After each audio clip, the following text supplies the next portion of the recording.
Good evening, everyone, and welcome to this evening's AJS broadcast and talk by our amazing education manager, Paula Kitching. I hope that you're all well, staying safe from the COVID virus and this very oppressive Sahara-style weather. And thank you so much for joining us this evening. It's really, really important. Now, most people know a fair bit about the contribution by Jewish military personnel in World War II in Europe. And VE Day is widely commemorated. In fact, my own sister was born on May the 8th, 1945, VE Day, and was named Stephanie Victoria. And that was at a time that her own uncle was still at the front in Europe. But the contribution by British Jewish fighters in the war with Japan is less well known. Many Jewish soldiers were acknowledged for their heroism, and scores of others were captured and imprisoned by Japanese forces. Paula's talk this evening will, I'm sure, enlighten all of us and remind us of the sacrifices made by our Jewish troops. But before I hand over to Paula, please remember to raise a glass of l'chaim at this Friday night's dinner table in memory of our fallen brothers and sisters in that conflict. That would be wonderful, and I thank you in advance for doing that. Finally, before I hand over to Paula, I know that many of you will be wondering about our plans for this year's annual parade at the Cenotaph. Well, sadly, it cannot be the same as in previous years for all the reasons you know about: COVID, government restrictions, and so on. But we will be holding a commemorative event, and further details of how that will be convened and when it will be made available will be put out to you as soon as possible, the moment we've finalized our plans. So enough from me. I now have the pleasure of handing over to Paula Kitching. Thank you, Mike. What I'm going to try and do this evening is take you through a little bit of the importance of VJ Day.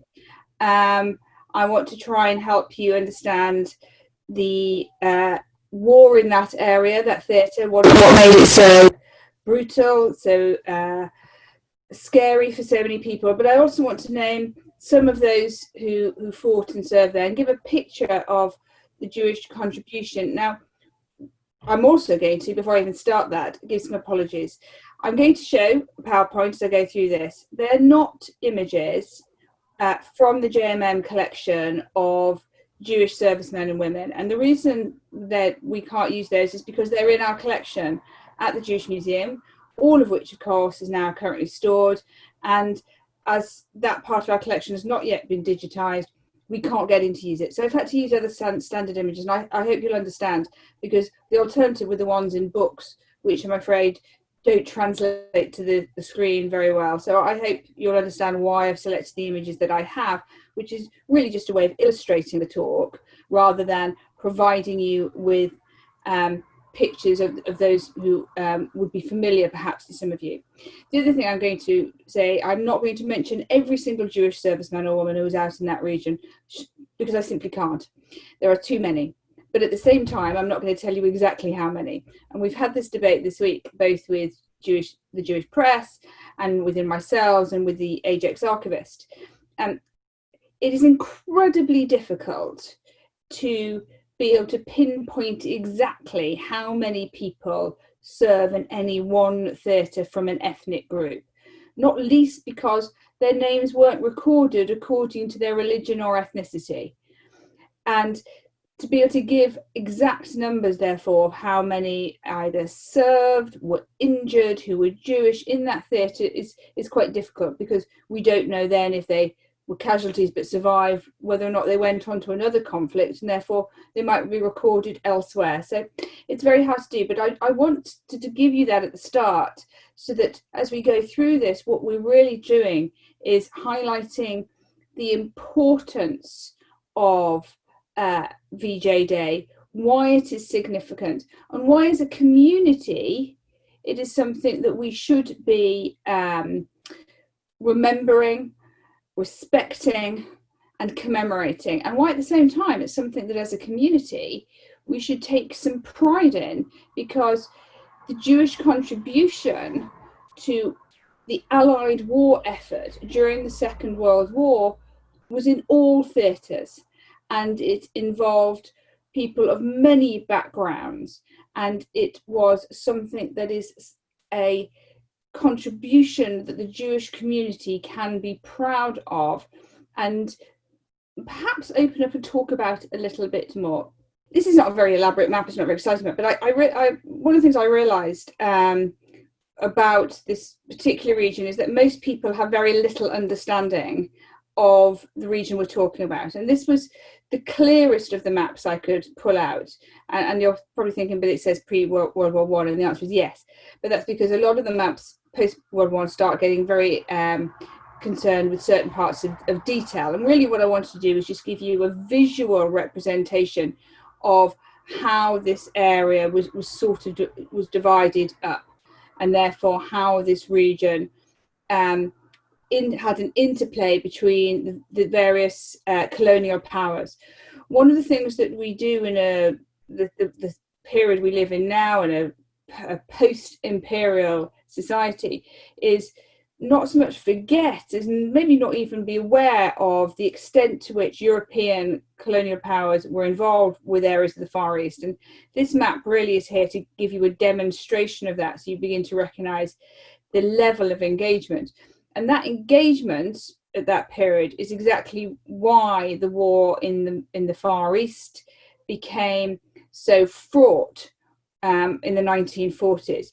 And that's because large amounts of the region were under the control, the influence, the auspices of European powers.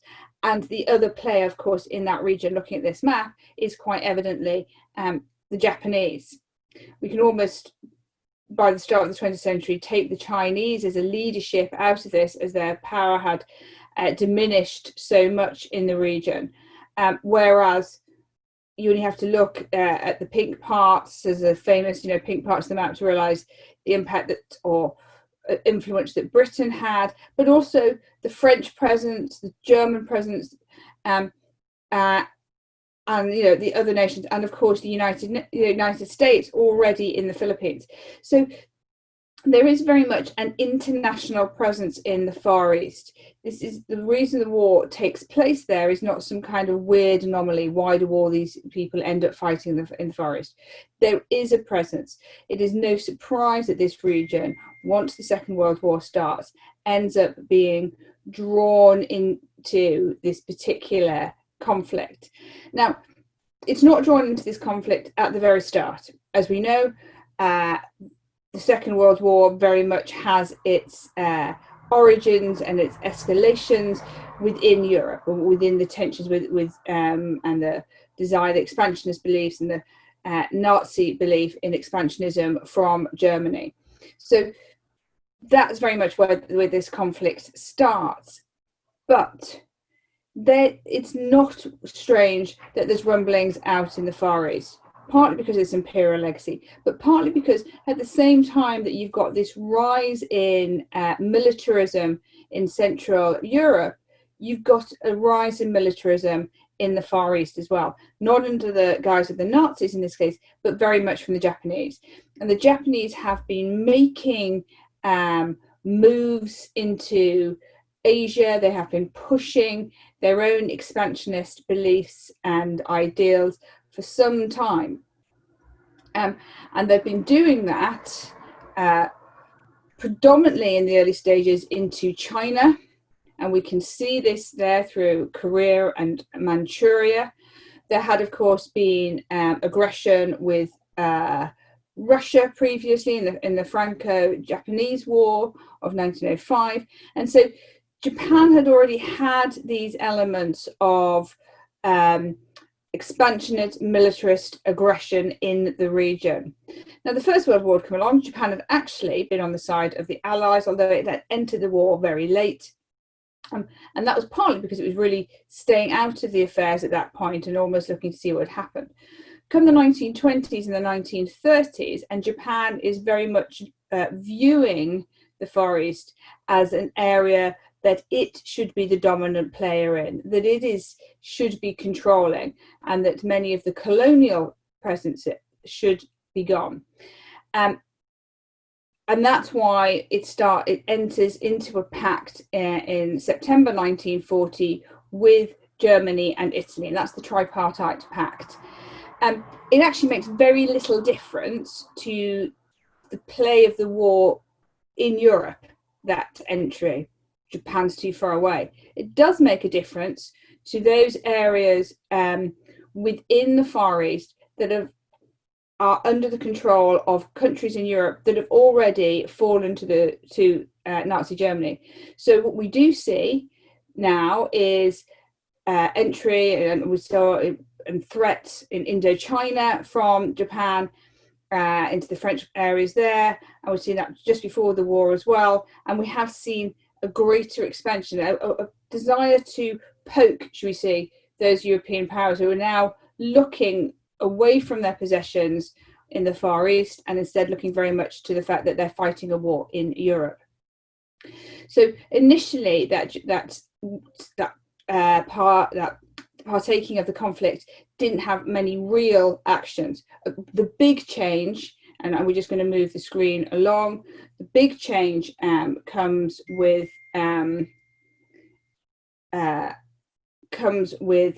the attack later on. And again, I've brought you a second map now to start seeing how the Pacific Theatre operations start going and how this will change, how it becomes much more of a conflict area. But we're going to go on to the next screen, actually.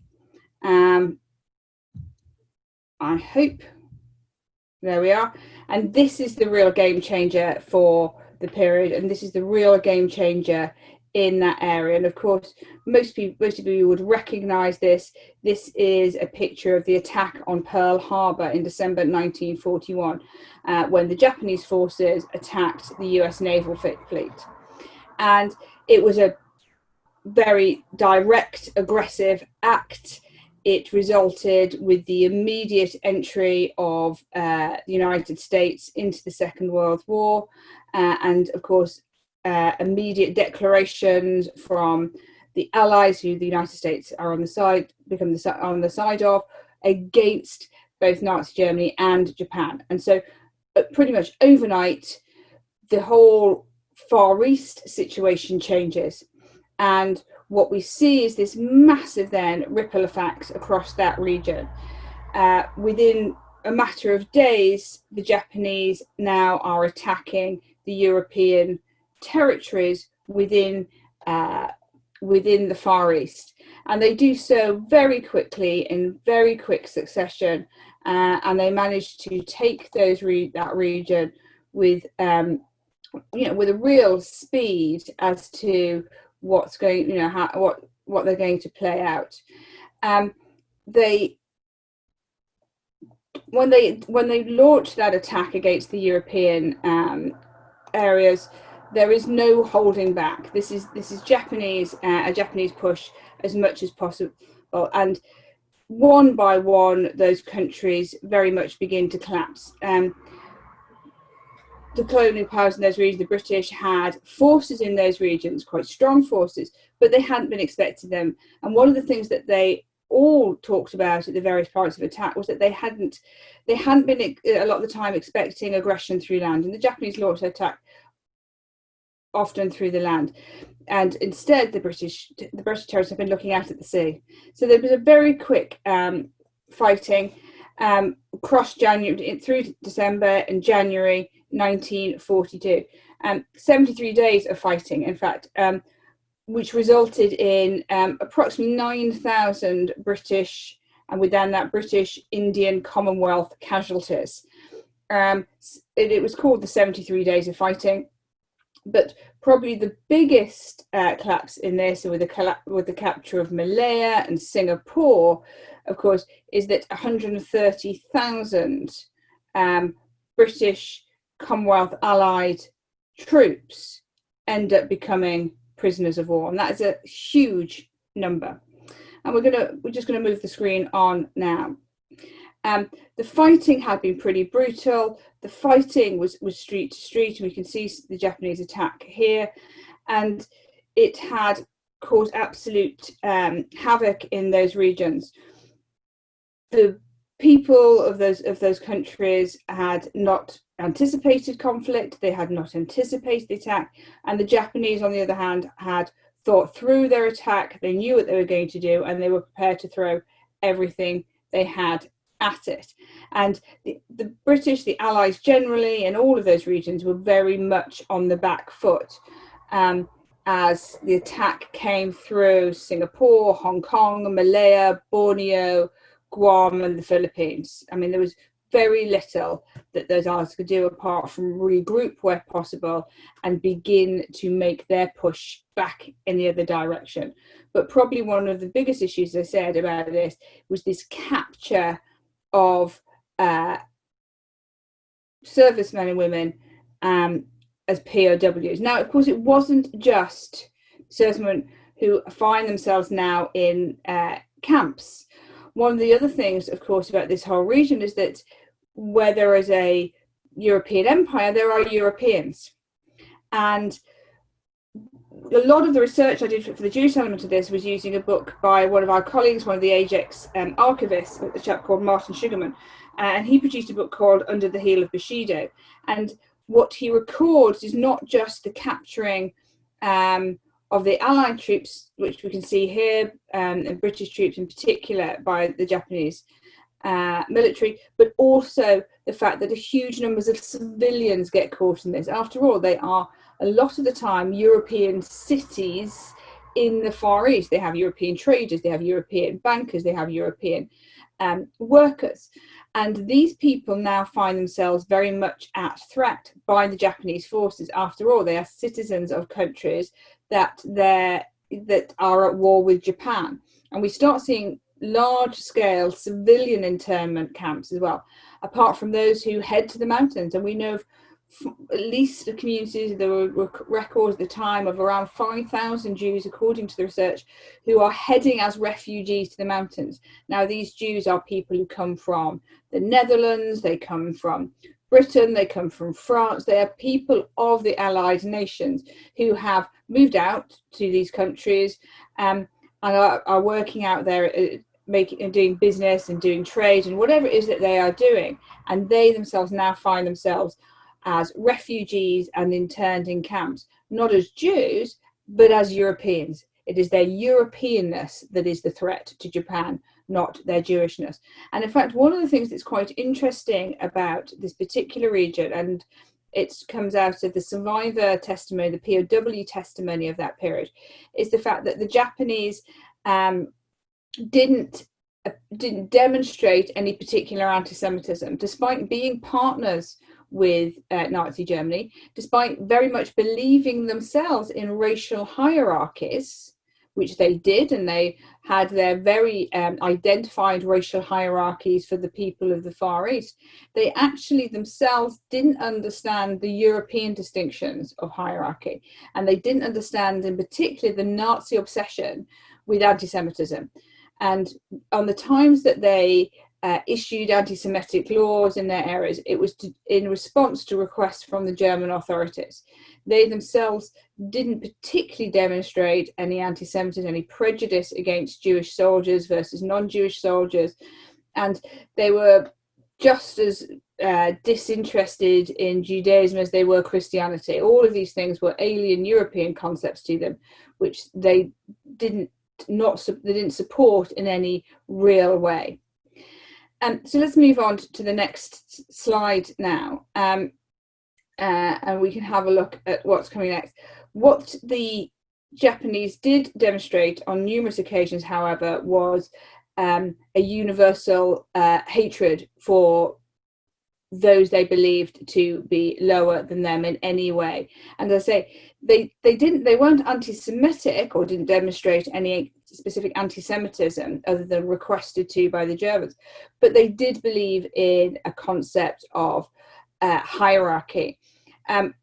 For instance, in their militaristic outlook at this point, and I'm not comparing anything to do with Japan today, which is not a militarized society anymore, but at this particular point, there was very much a sense that to be captured, to be made a POW was a sign of weakness, that if you were really brave and really at the top of your game, you would never allow yourself to become a POW. And that was part of the reason why the treatment of prisoners of war is so terrible in Japan or Japanese held territories.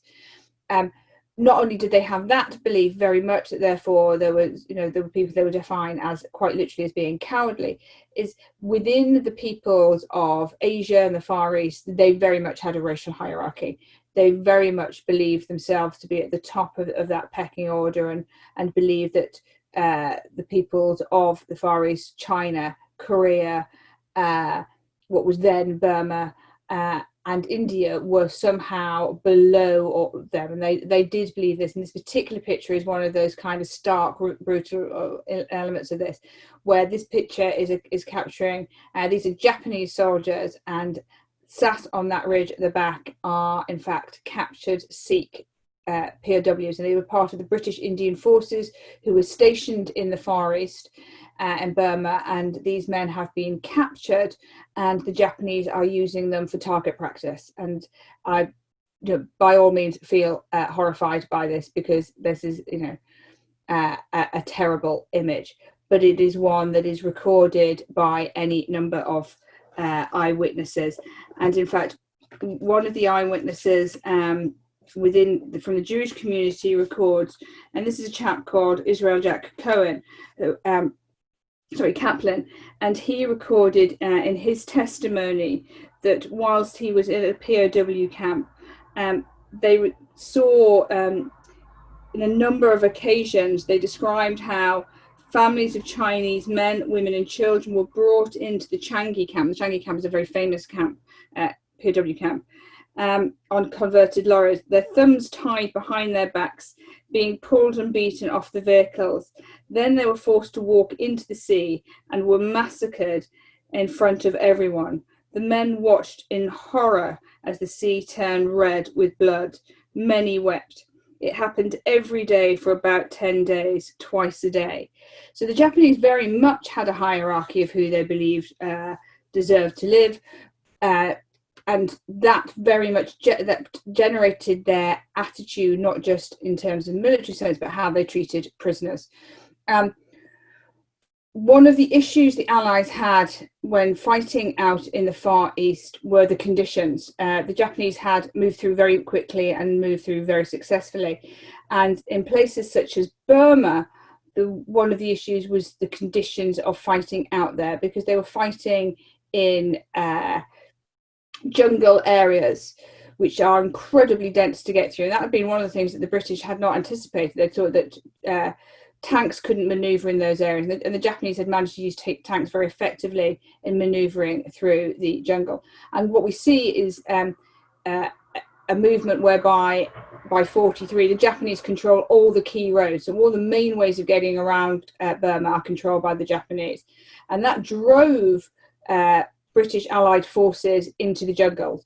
And that's where we start seeing the emergence of the Chindit forces. And I would be wrong to give this lecture without, of course, mentioning the fact that one of the key people behind the Chindits is Ord Wingate, who, of course, is still considered a hero within Israel today. But the Chindits were all about trying to change the way that war was fought in that region, because they had to adopt very specific guerrilla tactics. It was difficult to make. You couldn't have a clear battlefront. You couldn't have a clear form of attack. The Japanese, as they control the roads, which meant that all British supplies had to be airdropped in. They had to develop a whole new understanding of how to airdrop in supplies. After all, you can't just drop things from a great height and expect them to land with either A, killing people, or B, exploding on impact. So the RAF had to develop new ways of dropping aid in things, and everything had to be brought in. And there are recorded at the time of the fact that it included machinery, supplies, water, and as people pointed out at one point, cats, because one of the things they had problems with in the jungle was that their food supplies kept being eaten by jungle mice and rats, and so they dropped in cats allegedly to try and control the grain supplies. Let's move on to our next screen and our next image. These are the men of the camp. I said I apologize at the beginning that I couldn't get you actual images, but I wanted to give you images of some of the men who were there, and this of course is taken in 45. It would be wrong to this. the treatment of the POWs really excelled itself. How the Japanese saw POWs, and for that matter, interned civilians, was as forced labour. And possibly one of the most famous uses of forced labour was the Burma-Thailand Railway. And that, otherwise known as the Death Railway, opened in October 1943 in order to build the 1,250,000 miles of track, and 1,250 miles of track.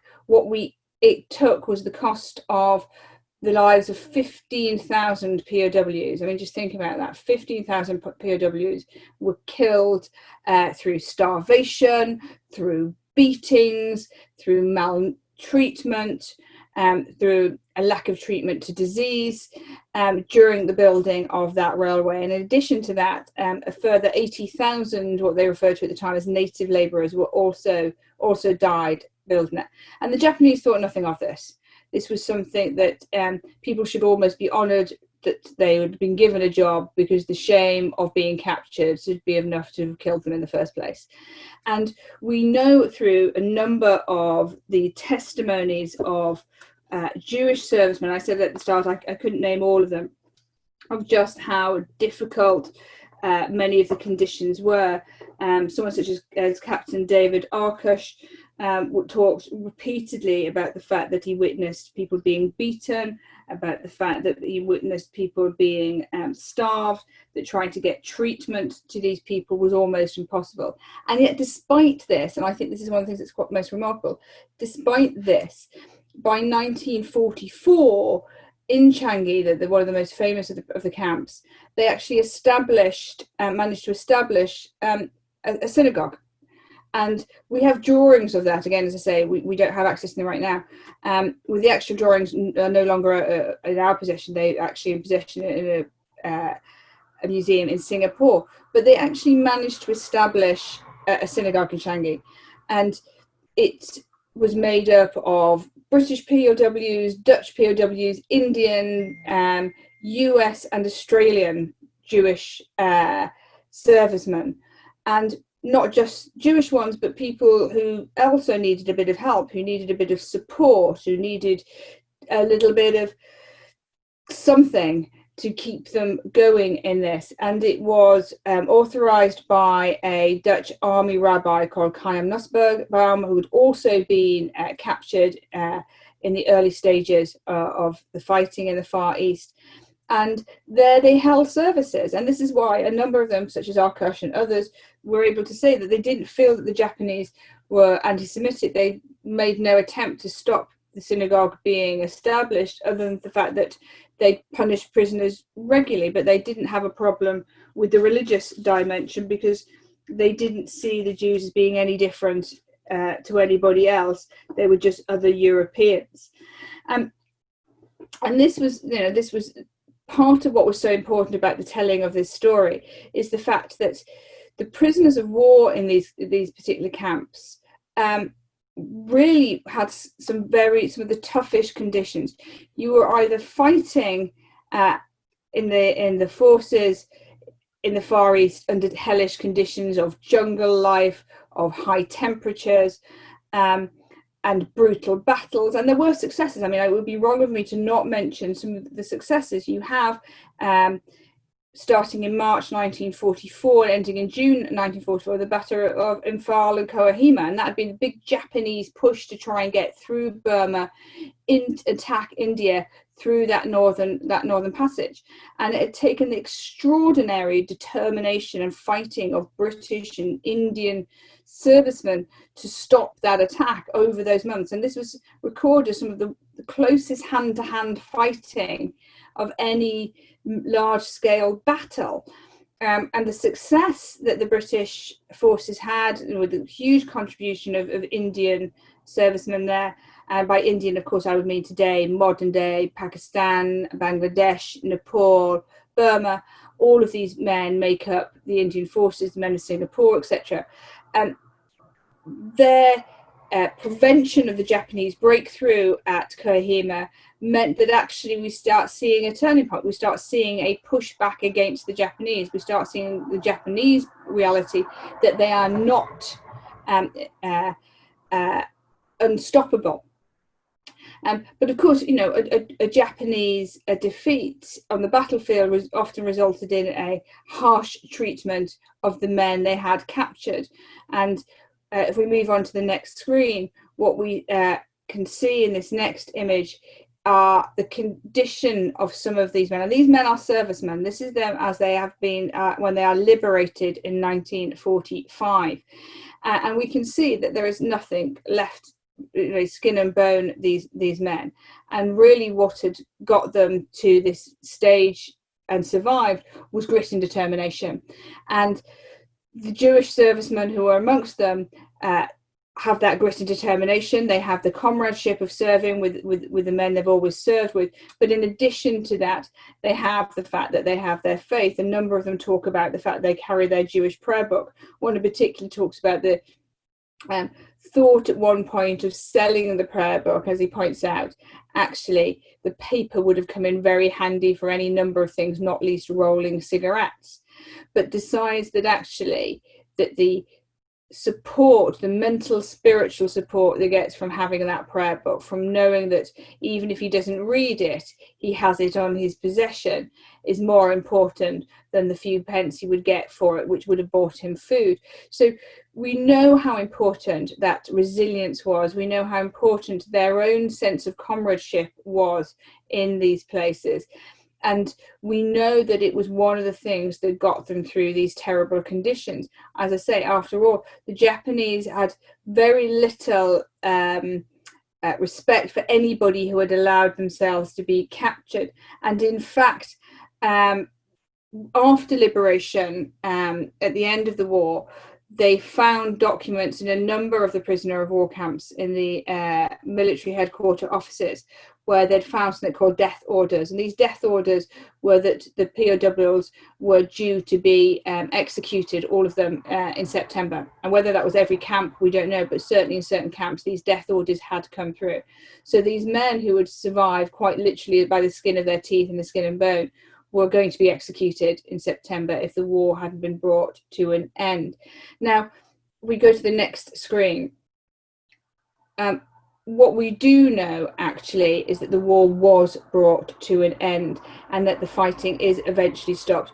That pushback had made a huge difference. And by May 1945, the Allies are pushing the Japanese out of the countries. And by May 45, Burma is back in Allied hands. And there's now going to be a big push towards Malaya.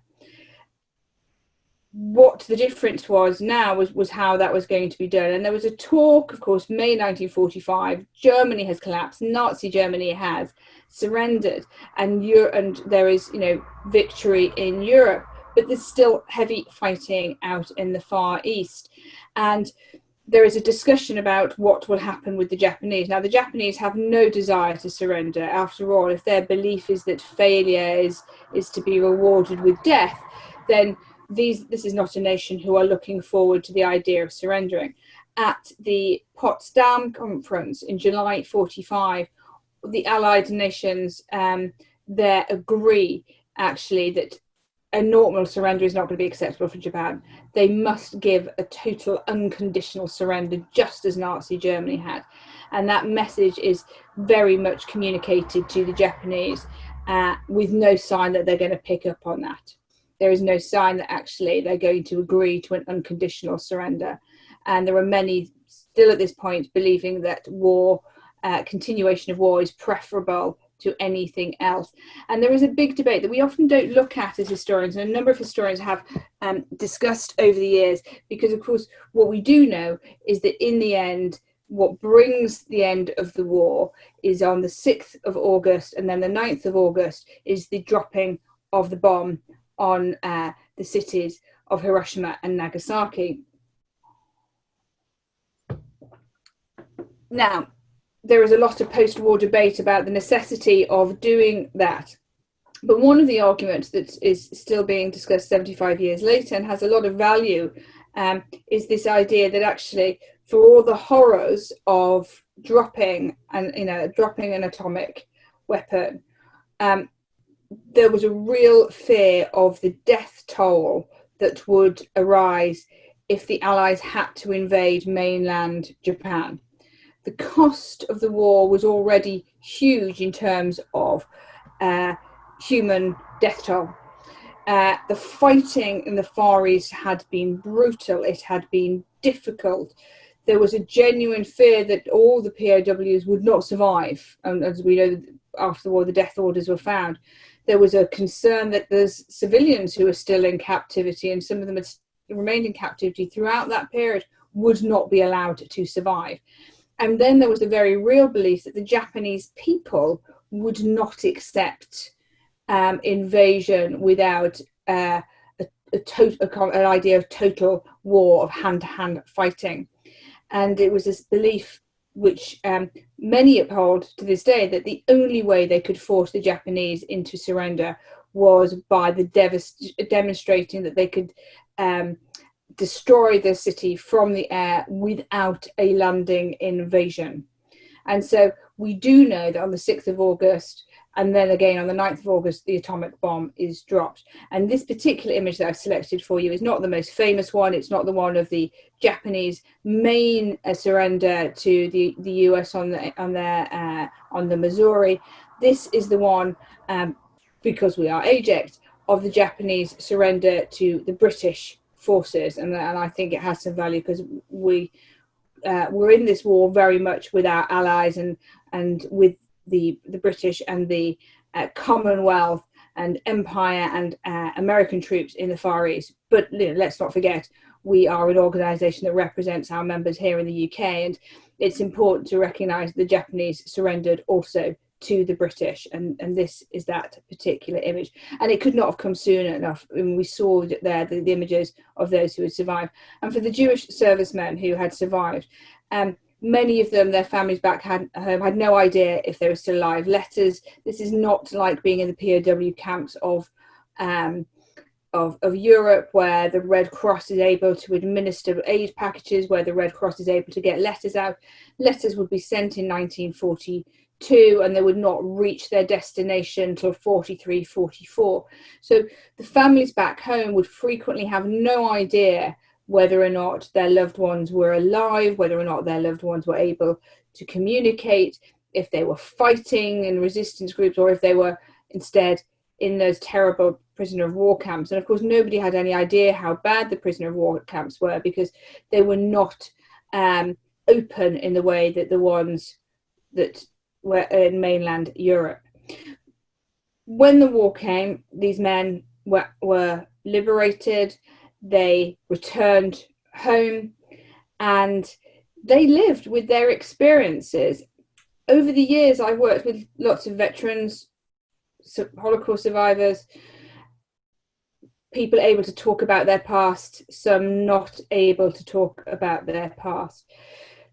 One of the things that is noticeable about those from the prisoner of war camps of the Far East is their desire to not talk about it, even more so than any of the other veterans who were in POW camps. There is a real sense of horror, of the horror they witnessed, of the horror they experienced, that stayed with them, which makes it all the more sad, really, that that particular theatre of conflict, that those particular men and women who did this often feel at the same time that their sacrifice, their contribution, plays second fiddle to those who served in the European theatres of conflict. And for me, for AJEX, it's one of the reasons why we've wanted to put this talk on this evening. The fighting in the Far East was some of the most brutal you can find. The conditions were some of the most difficult. Therefore, those who fought there absolutely did their most to survive and to bring victory in that area. And their contribution, whether they survived that conflict or whether they tragically were killed by it, is some of the most essential contributions that led to the success of the Allies in the Second World War. The fighting in the Far East, when it was finally over, brought some degree of peace in that region, although there will then go on to be the independence campaigns out there. But the sacrifice made by those men and women who travelled from around the world, Britain, India, Nepal, Australia, New Zealand, the Netherlands, Canada, the US, wherever they came from, or whether they were from the countries themselves, to resist that Japanese onslaught was something quite remarkable. And I therefore will take today a great pride in the fact that I hope I've given their memory, where I can, their names, and just their contribution a little bit of airtime.